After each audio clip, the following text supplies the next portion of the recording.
Live on air, and welcome to the Working Tools Podcast.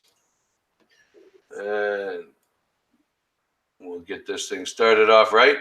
Ladies, Here, and welcome to the Working Tools Podcast. you gotta turn the sound off on that, David. I'm getting the bad feedback.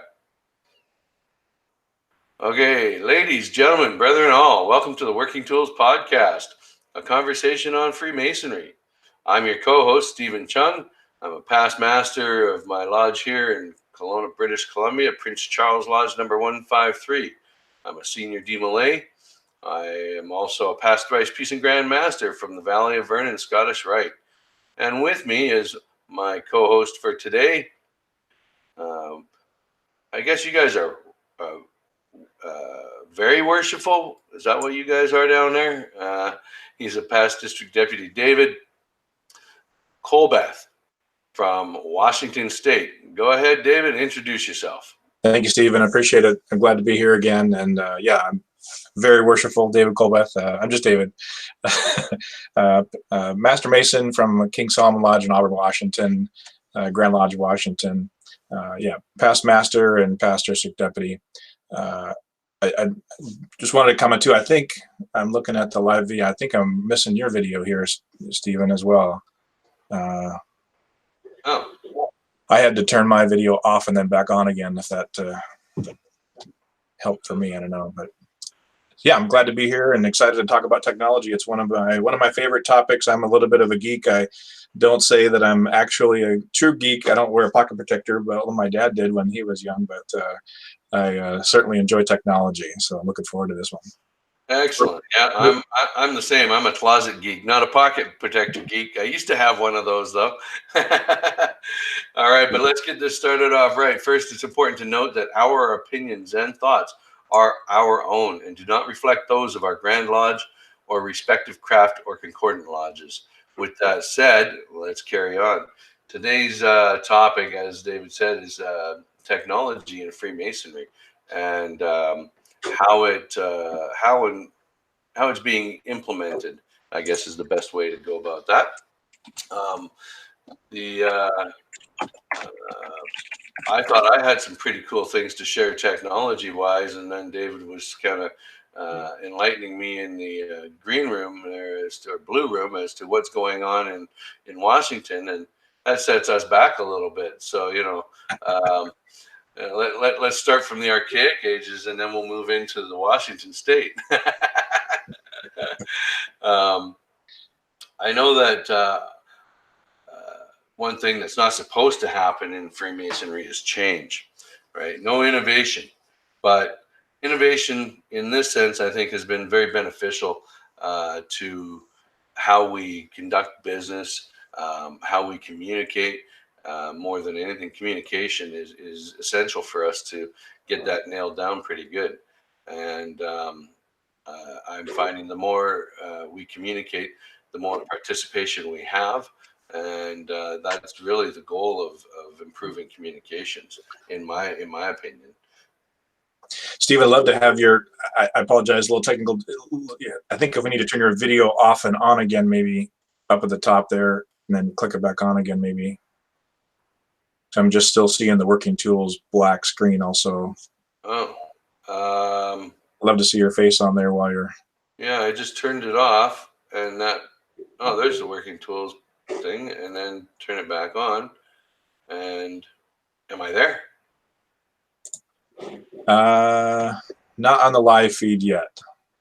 Not on the live feed yet. Okay, but the live feed has a delay, so Yeah, but I would in the bottom of the corner there is still a black screen. I see my face, and then there's the black screen for you. Okay. I don't know. While we're working on that, wanted to say we're missing our main co-host, our main producer, Connor today. He is not. There we go. Now I see you. Excellent. Okay. I'm presenting to everyone now. Yeah, we're missing our main host though, Connor, the host with the most. He's not feeling well today, so he is out sick, and we wish him well. And yeah. Poor Connor. He really likes to do these things, so I'm sure he's it's killing him not being able to be on here and participate with us, because For sure. this is, I think, the highlight of his week, other than going to lodge, because he really likes to go to lodge, and that's awesome to know. Yes. So Connor, you get better, and we'll see you out here next week. Okay, so I think that I'm going to start by sharing my screen. Now, do you have the Working Tools podcast on the live version going? So you can see comments and everything? I do. Okay, because I don't. I can't see the comments. But that's okay. I'll leave that for you. At the moment, I'm just going to pull this up, and then I'm going to share my screen. Hello, River. Hey, River Peatman's on, is he? Excellent. Yes, he is. All right. And sharing my screen. There we go. And you said F11 goes full screen? It does.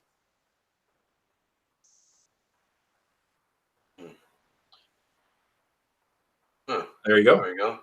But then I'll miss my tabs, and I need those.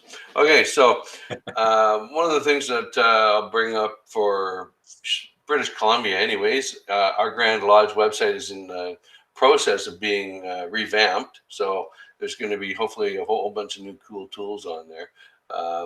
I'm not sure exactly what they're building into it, but hopefully some of what you were sharing gets implemented. But this is our Grand Lodge main website, and one of our favorite sections here is member services. And when we click on member services, it takes us to this more colorful page, and there's a lot of things here that are available to us. And there's some really cool ones. There's essays and papers on Freemasonry, and there's a whole, you can use the search engine to go through it because there's that many of them. And so when somebody's online thinking that they want to look up stuff about Freemasonry, we hope that they end up at our Grand Lodge website and that they look through essays and papers, because this stuff has been vetted to be factual. And our guy,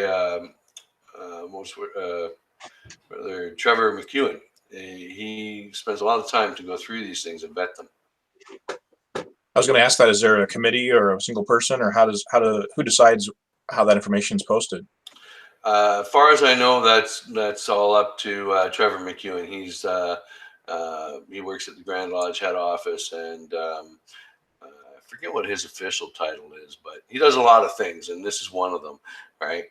Part of our problem in redoing our Grand Lodge website was the fact that if you understand indexing, a lot of things in Freemasonry searches on Google are already indexed to this site. So for us to change it, there's a lot of upheaval about that. So hopefully they get it all figured out, and the techies figured it out. But one of the cool things that we've got going on, thanks to our current most worshipful Grand Master, is a thing up here called Best Practices. When we click on the Best Practices, we end up at the explanation page of what its purpose is and what is a successful practice. And basically the purpose is to collect documents and successful practices as examples for all the brethren to follow. It's hoped that a wide variety of lodge programs and projects that are successful are made available, and then they get added to the online archive. What is a successful practice? Here it reads, a successful practice is one that has been proven to work well and produce good results. Such successful practices can contribute to improving the Masonic experience for our brethren, or contributing to making improvements in your community. If your successful practice is a document, a really good lodge notice, for example, send a copy. If your successful practice is an event or process, please provide some details that can guide others to achieve your success using the following outline, right? And then it outlines your name, address, what it is, etc. and then you can email it to bestpractices@freemasonry.bc, and then they add it to this archive. Very cool. That's very cool. Yeah. Now, this is the current archive. This has been a new project of our current most worshipful Grand Master. So we have 1, 2, 3, 4, 5, 6, 7, 8, 9, 9 things on here, which is pretty good for only been doing this for, I think, 4 months since this has been Nice. up. Yeah, and the first one at the top, I am so proud, is the one I submitted, and that's called the District Texting Program. And I submitted a document on that so that everybody would have all the information they need, and more importantly, if they need any help, they have my contact information down here where I can help them get it up and running in their area. There's a sample letter even that we gave to the district deputy grand masters to send out to all of their lodges, and inform them what's going on, what's available, etc. Right? Do you have any idea how many other districts are doing that? 0. 0. Okay. It's sad to say. I don't know. Well, since this has been up, I don't know. I haven't been contacted by anybody. Sure. So they may be implementing it, but I don't know about it. So as far as I know, I'm the only one doing it, and which is done in District 9, District in the 9. Okanagan Interior. Yeah. And every now and then, you do things every week, and so I send out every weekend, or at least by Mondays, I send out what's happening in District 9 this week. And so, for example, this morning I sent out the message that this week in District 9, tonight we have an entered apprentice degree in Kalamalka in Vernon. Tomorrow is St. George's 41 regular meeting. Thursday is Scottish Rite 14th degree, right? And that goes out to, I currently have 103 members in our district that have asked to be part of the text messaging program. And so they got that message sent out this morning. And so they all know what's going on for this week, so they can plan their week if right. And for those that don't subscribe to the calendar that's out there, it reminds them of what's going on for the week, right? Yeah, for sure. Yeah. Any questions on that? So you said that in Masonry, I've always kind of said that the things that we've always done, the way we've always done it, it takes about a year, maybe 2 to 3 years before that changes and becomes, well, this is the way we've always done it. So I can imagine maybe in a year or so, you saying, well, this is the way we've always done it. And so if it ever should stop, then it'll finally be something that's automatic, and other districts and other areas might start to catch on and be part of it. But it'll probably take a couple of years for it to be the way we've always done it. But yeah, I would imagine. We adopt things a little more slowly here in Freemasonry, right? Yeah. I mean, I've been doing this program now 2 years in my district, and it's grown. I mean, originally I had 40 guys on the list, and as time has passed, guys have got, some of the older generation, they now have cell phones, smartphones that they all have in their pockets. I mean, I can remember a time, a couple of years ago when I first started this, I'd ask how many people in the room had cell phones, and ask them to put their hands up. And you might get a, dozen hands up, right? Sure. And the rest of the room is just quiet, right? And now it's like, you're better to ask who here does not have a cell phone, a smartphone, right? Yeah. And that is totally changed. Now there's only a few hands that go up that don't have one, right? Are those best practices? Are they taught in any kind of leadership trainings, or do you have monthly or quarterly or yearly, retreats, or other than the annual communication, do you have any other kind of training programs that officer or a district deputy or master mason could go to? Not at the moment. I know that we have district deputy school through Grand Lodge. I know that we put on district education days.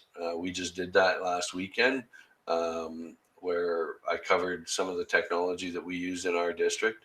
Yeah. And, without, I'll tell you, that was probably the coolest day ever. And I tell you, Brother Jim Veach, here's a big shout out to you, brother, because he's said he's almost 70 years old and he never thought that he would be listening to a podcast.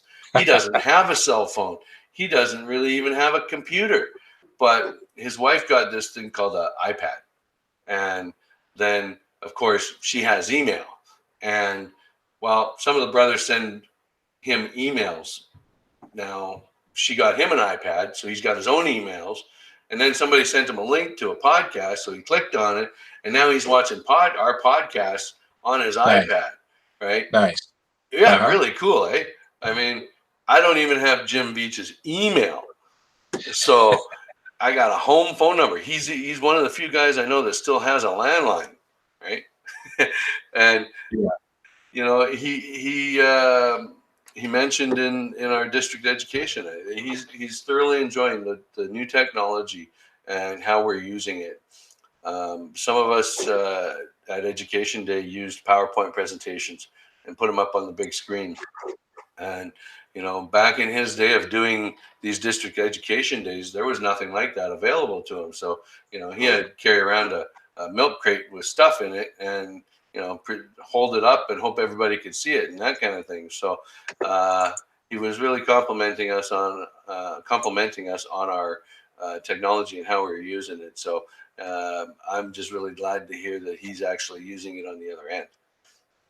Well, it's amazing too how it seems like it's on opposite ends of the age spectrum, where some of the older folks are just willing to jump in and take care. And it can be really simple. We sometimes get in our own way of making technology easy, right? We try and complicate things and figure out all the angles when all you want to do is make a phone call or send a text or take a picture.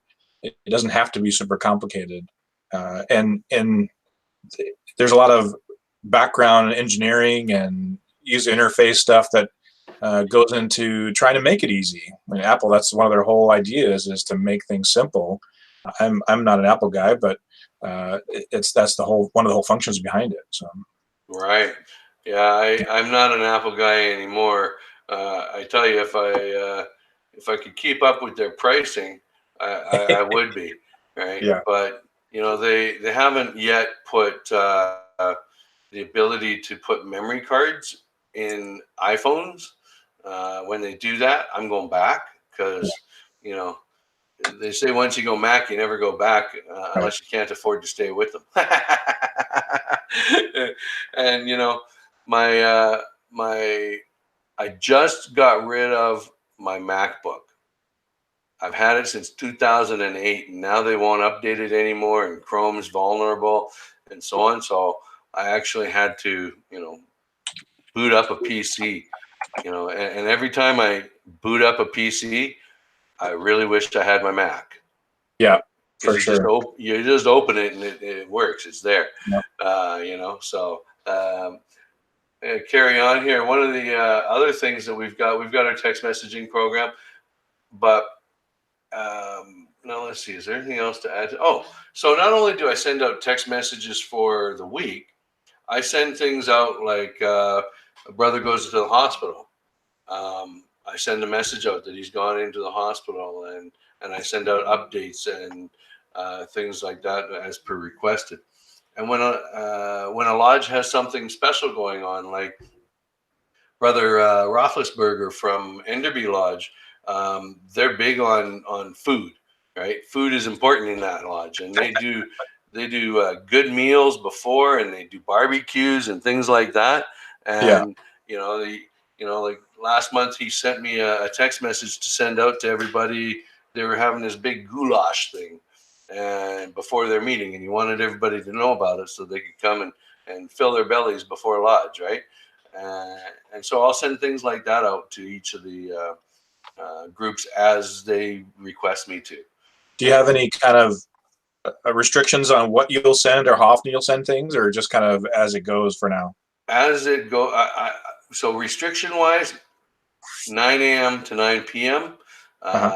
Is when I send out messages. I accidentally sent out messages outside those hours once and got my hand slapped for it. And I had a brother actually ask me to be removed from the list. I tell you, man, that was heartbreaking to have somebody actually ask to be removed from the list because I sent a message out at 10 o'clock at night, and it woke them up, and I felt so bad. So I restrict my hours that way. As far as the other restrictions, as long as it's promoting something in our lodge and it's not vulgar and that kind of thing, I'll send it out. As long as it's under 160 characters, the program will do it. Right? Nice. And then, when there's something special, it's nice to be able to have a list, and I've broken down the list. I've got all Valley Masons, I've got Kelowna Masons, so that I send out carpooling messages when we're going to carpool to Vernon or carpool to Salmon Arm or one of the other areas. I'll send out a message as to when and where and all the details, right? So it's been very rewarding. Every now and then you wonder, is this really worth it? All the effort I put into these things, And Right. I now have a text message document that has pre-done text messages. Now, being in a second year, I'm copying messages from last year and just reposting them for this year. So it doesn't really even take a lot of effort anymore, Cool. right? And, especially when there's installations and things like that, so I've got it all laid out. It's beautiful that way. Then one of the other things that is big in our area is the calendar of events. Our Grand Lodge has built Google calendars for each district. And I maintain the one for our district. And so we go into our Grand Lodge website and there's a calendar button up here at the top. And we go into district calendars here. This is our lodge calendar, okay? Or not our lodge, our district. I've actually got 2 districts in here. I've gone to this little agenda button here and gotten rid of everything that is not close to me. So I'm in District 9 and right adjacent to me is District 10. So I've left those checked.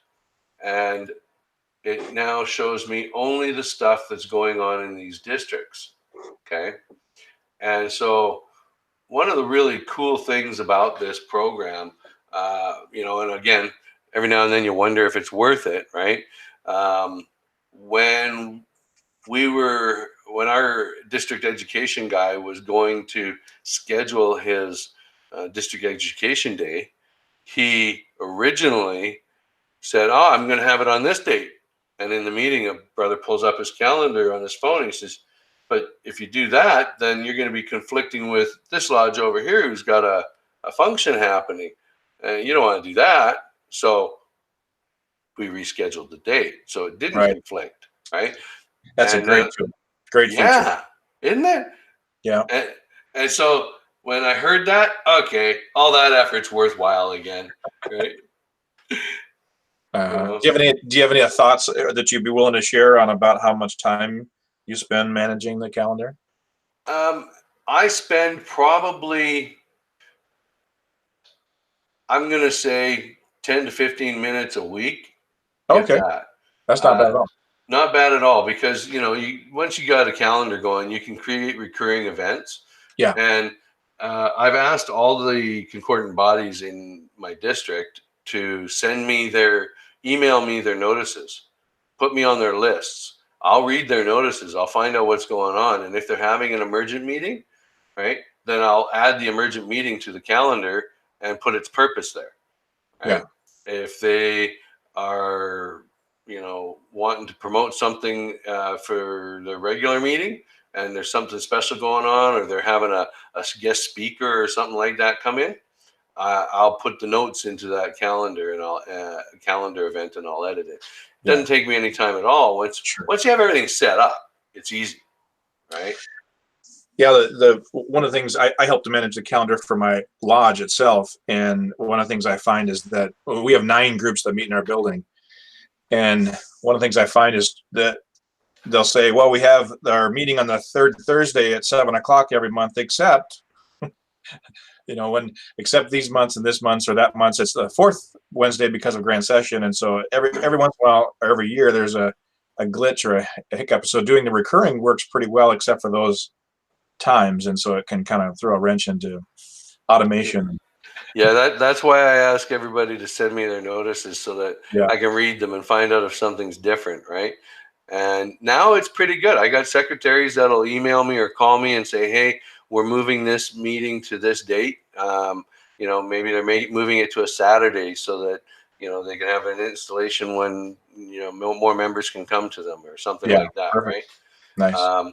The other really cool thing about this Grand Lodge calendar being Google is if you look down here in the bottom right corner of the calendar where I'm circling, there's a button that says you can add this to your Google Calendar. So if you happen to be logged into your computer, not your cell phone, this must be done on a computer, and you come to this site and get down to the calendar you want, you just click on this and it'll add it to your Google Calendar for you automatically.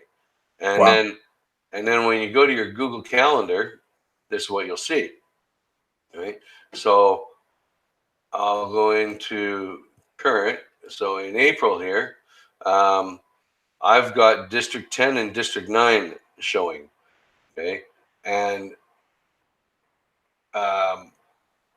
where was it go? When I have a lot of things going, as you can see, I have a lot of calendars. And Looks like mine.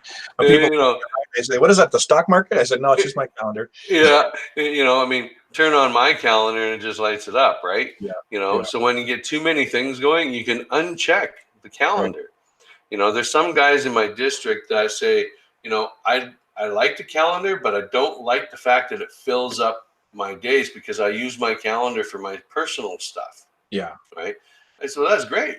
No problem. Just uncheck it on the side, right? And then, yeah, then once you uncheck it, it goes away. And if you want to, you know, look at the calendar for purposes of booking something, just go back and check it off again, and it comes back, right? yeah, exactly. So guys are liking that. Yeah, I love it. I actually have different calendars that display on my computer desktop versus on my phone, because it's the computer I want to see. I have more real estate to see more of what's happening, and on my phone I want to look at just me and my family and lodge and things that I'm really tight working on. But it's nice to be able to do that, to turn them on and off. Yeah. Well, I leave them on my phone all the time simply because I go to a lot of lodge meetings. I'm active, I think is the word for it. And when I'm sitting in the meetings, I get told, "Hey, we're doing this. Hey, we're doing that. What about this date?" And I'll pull it up and I'll just throw it right into the calendar while I'm there. Yep. And that is so handy, right? Yeah. And I've got guys probably about once a month now. I get asked to help somebody get it on their phone or get it on their computer. I now have built an email signature with a link in it and descriptions and all that, so that I can just send an email and the link's in the email signature, guys. Right? Nice. And it's pretty cool that way. And so, do you have is that just like a text document, or do you have a video that you've made how to turn it on and off? Well, I actually have.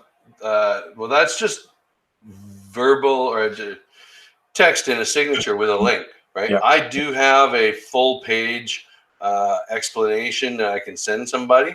Yeah. That is step by step if they really need it. We found now that using the instructions, make sure you're logged into Google, right, on your computer, right, and I'll send you a link when you go to your Google or your email, and you click on that link. Everything else happens automatically for you. Right.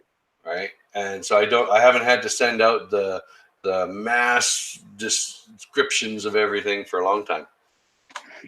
Yeah, and you mentioned logging into Google. A lot of people think they have to have a Gmail account to have a Google account, and you don't. You could have your Down here it's Comcast. I don't know what your CenturyLink or Hotmail or Yahoo or any of those. You can actually use those to create a Google account.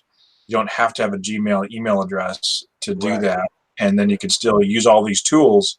If you want to have another email, you can, and you can use Gmail for that. But it's great to use all the Google services still without having to have a Gmail account. But yeah, that's pretty cool. I actually forgot about that little fact there, because I'm so Gmail Googleized. yeah, You know? Me too. I've drank the Google Kool-Aid. Yeah. Well, it's one of those things that the more you find out or more powerful you realize it is, the more you start doing it, and then it just carries on from there. Yeah, for sure. Okay, I'm going to stop sharing this screen sharing for me now, because we've gone through all of that stuff. And now, so was there any more questions, or was there any questions from our followers on our podcast chat? Just some hellos and some questions there. Connor was asking if Grand Lodge of Washington had something like that, and we don't have a calendaring system anymore. We used to. I could probably try and screen share here and show you what we have. Let's see here. Share that screen. All right. I don't know if that's going to show my screen still. Let's see here. Or there it goes. Are we in? I think that's showing my screen here. So this is the Grand Lodge of Washington's website, and it's due for a transformation as well, but it's a pretty nice system. There's lots of information about becoming Mason, of course, the Grand Master's message, and some great sections in here. It's pretty nice looking. This was a nice change a few years ago. They're really cool, and in here we used to have all the lodges and all the districts could have their own calendar. Now we just have the calendars for the Grand Master, but they are Google Calendar as well. And just like Stephen was saying, if you go down here, you can click on the Google Calendar link and add the Grand Master's itinerary right to your calendar grouping. It's a really nice feature. So I know exactly where the Grand Master is almost at any time, and we can go visit him. What we were going to talk about a little bit later was the membership portal. So our Grand Lodge, I don't want to make this an advertisement for Grandview software, but our Grand Lodge a few years ago signed up with Grandview software, and it really helps to, if anybody is in the sales and marketing business or anything like that, we use a CRM system, or client relation management system, and Grandview is kind of like that, but for membership. It's a database. And so if you go into the member portal section, you can click on the member portal login here, and it will take you into the page. I have access to more information, so I'm going to just show you the basic side here. It starts off here with just some things that are happening, schedule of events. So we had some cornerstones over the weekend, and so there's just kind of an update of things that are happening around the jurisdiction or Grand Lodge. It'll show what my memberships are, what lodge I belong to, my profile details, email, photograph, my home numbers, my family information, that kind of thing. Of course, Grand Lodge details and what's happening. This is a reiteration of what was that first page. Just the contact information for Grand Lodge, and also the current Grand Lodge officers. That's kind of a nice feature, so you can see who they are, and also past Grand Masters.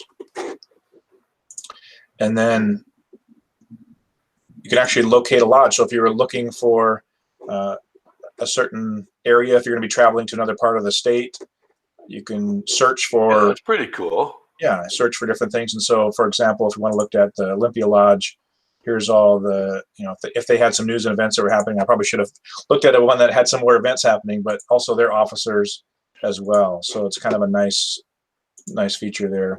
And then one thing I'm really excited about, well, of course it has communication, it has email broadcast features that the secretary and a worship master can use. And then our district deputies have access to it as well for broadcast messaging.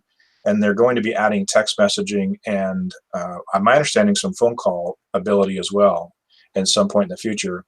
But I really am excited about this resources section. As you advance through your degrees, the next section will become available to you. Because I'm a Master Mason, I have access to all of the details for as a Master Mason. And so your Grand Lodge automatically updates that when they know that you've gone through the next degree? Yeah, exactly. So our secretaries, I think I mentioned in the blue room there, you know, a lot of lodges, Grand Lodges, are still using paper forms for their annual annual reports or monthly reports and membership updates and things.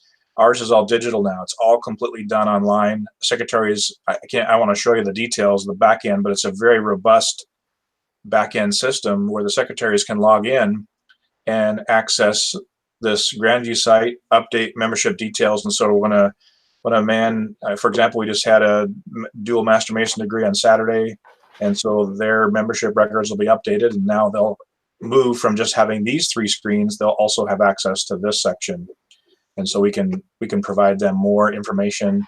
And you know, our 6 steps modified Washington version, stole from Canada.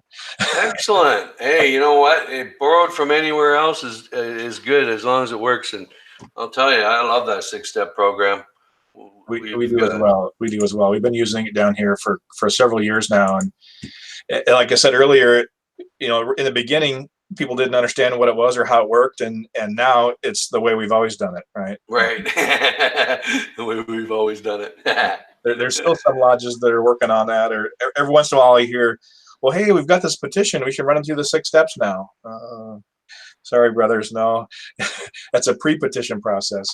But it's a really great program. But technology is amazing, and having this kind of information at fingertips for members and even candidates. There's the idea that we could even potentially have candidates have access to this so that they could feel like they're part of something.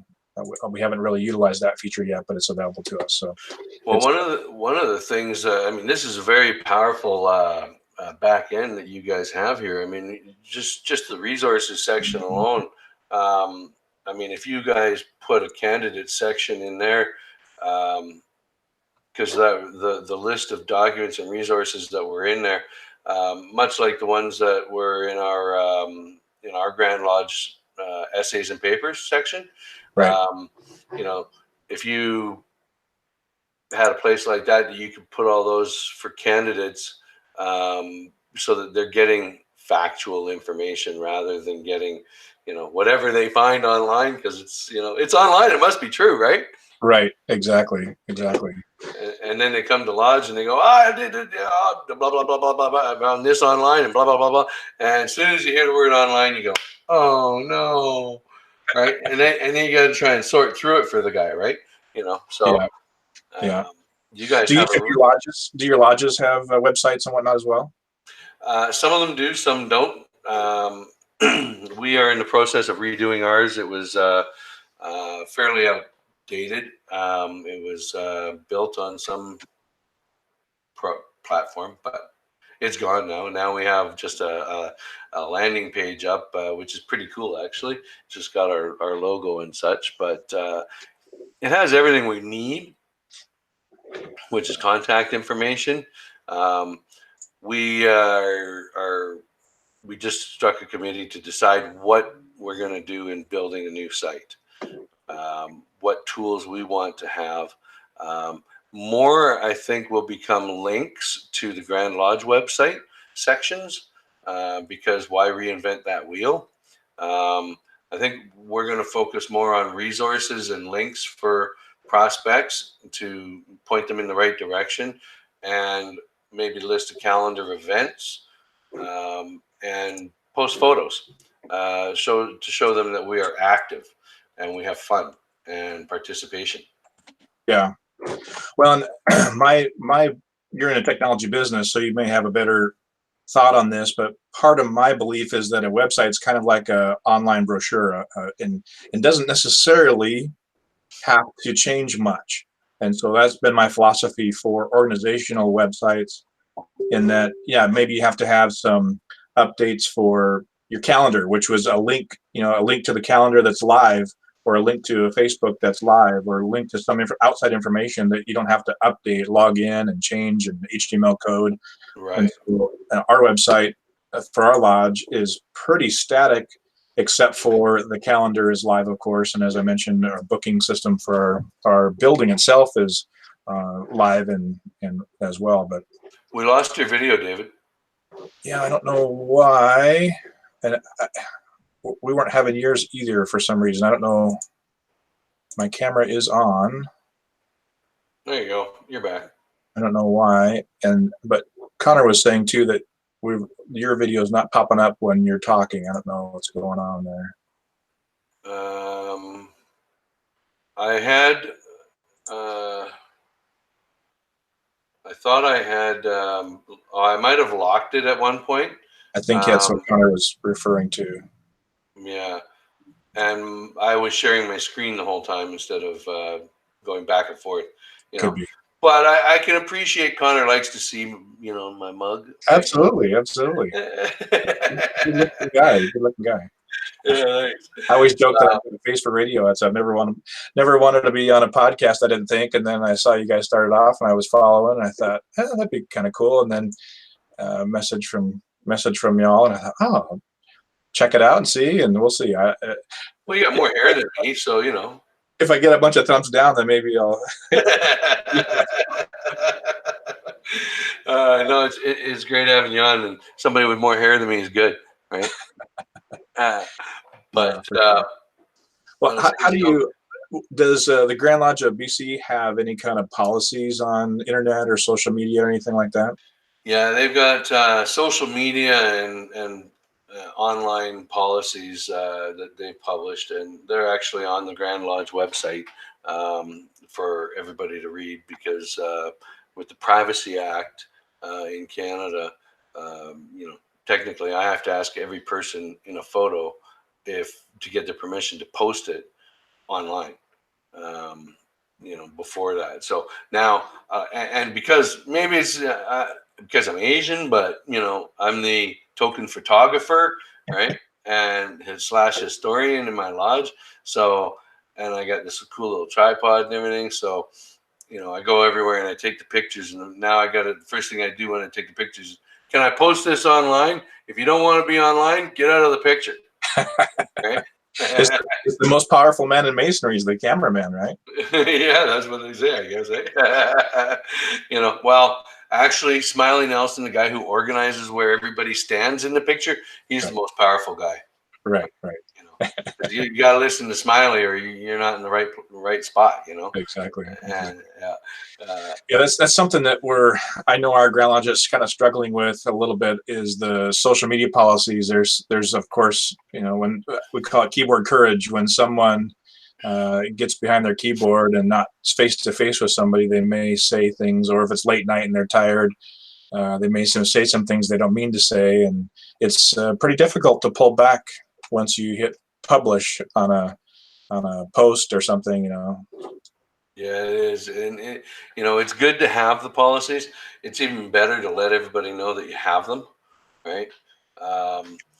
Just sending an email out to the secretaries of each lodge, I don't think was sufficient. I think that they should have asked it to be distributed to everybody through the secretaries, not just read out at lodge that there is one. And hey, if you want to read them, I've got a copy, right? Yeah, exactly.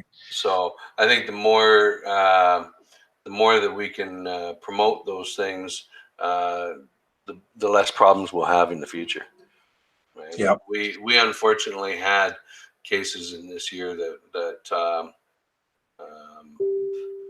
called for the Grand Master to get involved, and some disciplines to happen, and that was sad to hear. But a prime example, late night, somebody's frustrated, and once they hit post, it's online. Once it's online, it's always online. Right? Yeah, for sure. Do you?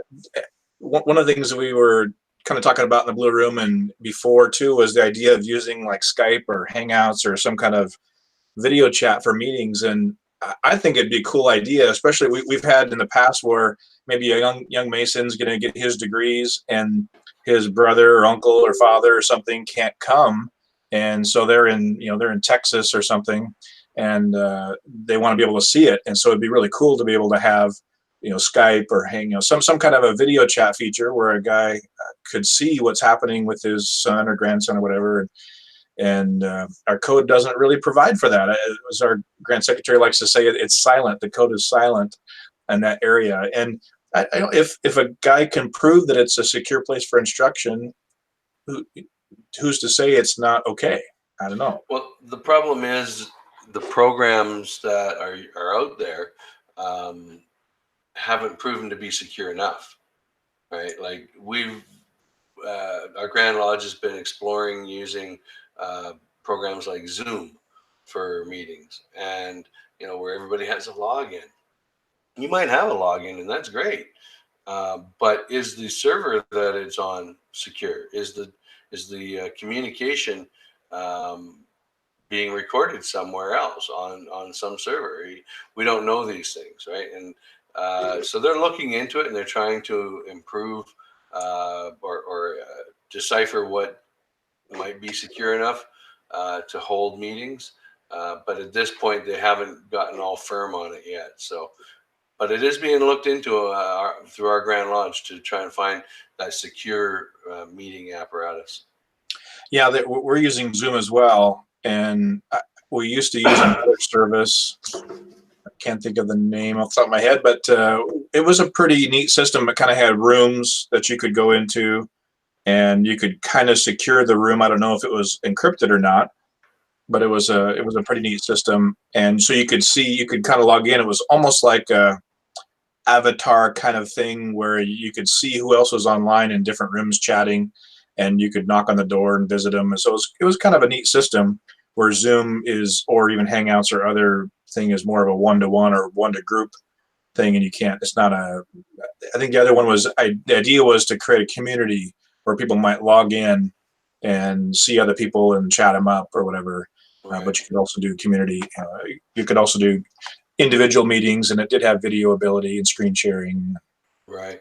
I know that there's some lodges that are using things like WhatsApp and creating conversation groups that are for their lodge and they're continual, right, or progressive, so that they, everybody has that once they're in there and part of it, they get a message that pops up for them, right? And which is great for each lodge, right? Right. And you're not really transmitting any secrets right online, right?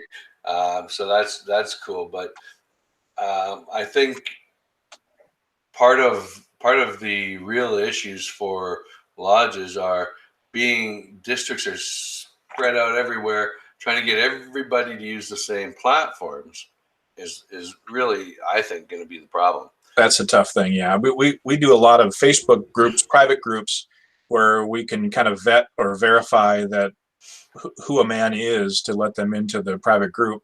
But it's still Facebook. It's still open, and there's some people that won't do Facebook or social media like that. So it's can be a limiting factor. I've got one of our older members. He's in his 80s, and he's a great guy. He uses computers, and he I think he even has a smartphone. But he said, I don't tweet. I don't do any of that kind of stuff. He doesn't do Facebook or any of that stuff. So I think he did say that he has a secret Facebook account, but he won't tell us his user information, so we can't connect him to our group. But he's it's kind of fun to hear him talk about social media and technology. But do you? One of the things Connor wanted us to talk about too was the use inside the lodge room. I know he just recently did a first degree tracing board lecture, and I would have loved to be a fly on the wall there to hear him talk about that. I love the first degree, and of course Washington ritual is probably a little bit different than BC ritual, which I understand you have multiple ritual versions, so I don't even know exactly which one he did. But we actually have a sister lodge up there. We visited a few times, and I think in their lodge building they have 2 or 3 different versions of ritual they perform. But the idea of slides and stuff, I was amazed. About 2 or 3 years into my masonry, there was a guy brought this scroll to one of the degrees, and he, hoisted it up and put it on a hanger and started talking about the first degree lecture. And he had this board, and I thought, what in the world is that? And they said, oh, it's an original tracing board. I had never seen one of those before in my first couple of years as a Mason, and I'd always done the slides or PowerPoint lecture, and so it was really neat to see the tracing board. But yeah, do you have? We still have the old scroll rolled up, and we flip it over, and we use one of those rods, old extender rod, and we actually do the lecture the old way in our lodge. I would have really liked to see Connor do that lecture, because I believe he belongs to that funny Canadian work. I know he belongs. I think he belongs to both, actually. And so I'm not sure which one it is, but I love that lecture, and thankfully I didn't have to worry about doing it. Right, my year that I would have ended up doing that one, because it's a biggie. I do a lot of lectures, but it's a really sweet one. And from what I understand, Connor's quite the ritualist, so it would have been good to see. I know tonight we're going to go to Kalamalka Lodge. They're doing an entered apprentice degree, and other than being there to show support for a new Mason being made, we had one of these more light nights last week, and we're holding them the 4th Thursday of every month now. And the next one, we've already decided that we're going to analyze the symbols and symbology in an apprentice degree. And so I figured I better go to a degree and refresh, because it's been a while since I've been to an EA degree. For sure. Well, yeah, I like the idea of course, you doing all lectures from memory. Most of our lectures are done from memory. Every once in a while, that's not possible. Our lectures are getting fewer and fewer. It's not as required as it used to be. One of the things we've done in our lodge is an attempt to reinstill that need, and so we take the lectures and break them into 3, 4, 5, 6 parts, so that each man learns a smaller part. And so then we have 3, 4, 5 guys that are delivering the lecture.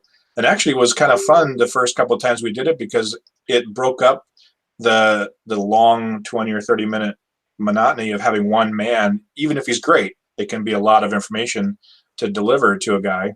That's an interesting way to do that. And so the idea is, in theory, that after we do it a few times, then you can rotate a position. So if you were the first part, you'll become the second part, and then the third part, and the fourth part, and pretty soon, over a year or two, everybody will have had memorized the whole lecture. And in theory, we'd have 4, 5, 6 lecturers that know the whole thing. And then again, using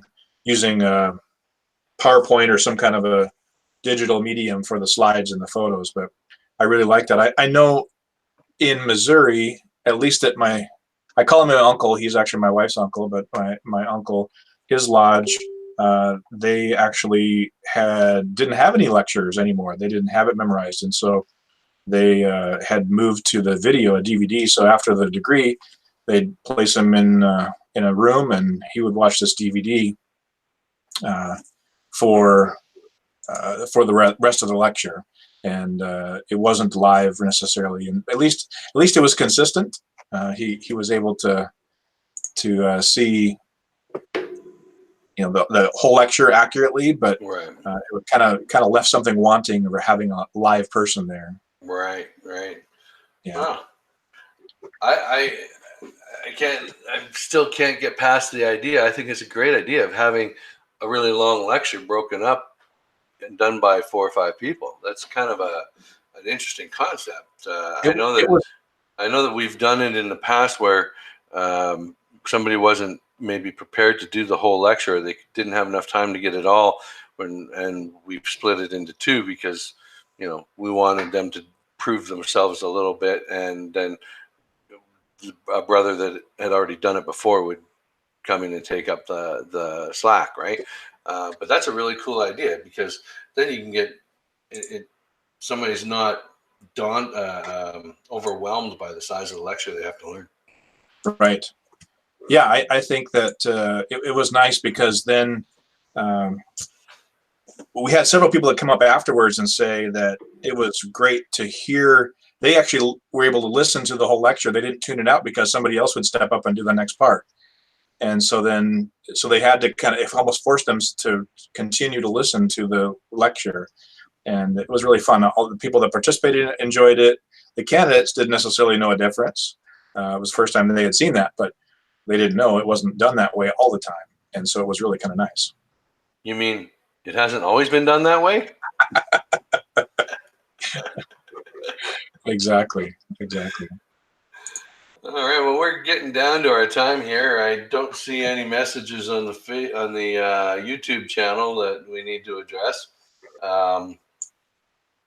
So I guess in winding down, David, your final thoughts on technology and use of technology in our craft? Yeah, technology again is great. I'm a geek.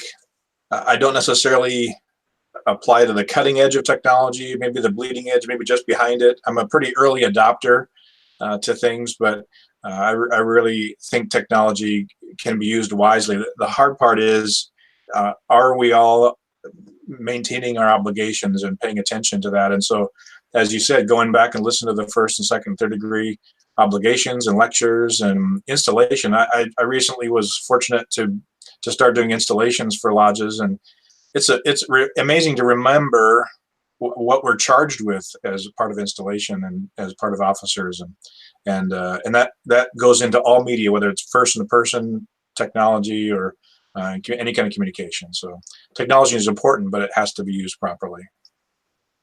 Yeah, I concur. I can just echo everything you just said there. I am pleased that it's being adopted. I am always astounded every now and then when I get messages from guys that I haven't talked to in some time, and find out that they're using it. And I think that the more thought that goes into how we can use the technology that's available to us, and good planning, the more we will be able to eventually have many things tool-wise work for us technology-wise. Things like this podcast. Yeah. Who'd have thought I'd be doing a podcast? I like to adopt technology, but as our viewers will see, I couldn't figure out how to make it go back and forth between you and me once I locked it onto a screen in the first place. So, thankfully, Connor will be back next week, and Connor usually manages the program part, right? So, we're going to hope that Connor's back next week in good condition. Yeah, for sure. Well, and he messaged to say that he wanted me to remind you that he's an English emulation lodge, and he's the very first ancient lodge in BC. So he's not too far away from us, even though he's not on camera. Well, that's great. And I know he was lighting up my phone and something else, and it was like, I can't pay attention to it all at the same time, right? Yeah, exactly. So, technology only goes so far. The brain has to follow, right? Yeah, absolutely. Well, I really appreciate the opportunity to be on here, and hopefully we'll continue. I'm going to be out of pocket for a couple of weeks here going forward, but unless you want to have a live broadcast member from Disney World, we'll see. Well, now, if you can schedule to have Mickey or Minnie or any of them guys with you, hey, we'll be glad to let you chime in for a couple of minutes even, right? If you can figure out how to do it from your cell phone and, that kind of thing, hey, just shoot us a message and we'll hook you up, okay? But otherwise, we'll be happy to have you back on the week after you get back. Sounds good. Thanks again. I appreciate it. Hey, you bet. All right. And To all those out there in podcast land, thanks for following and watching our podcast and hanging out with us. It's been a slice, and we'll catch up to you next week.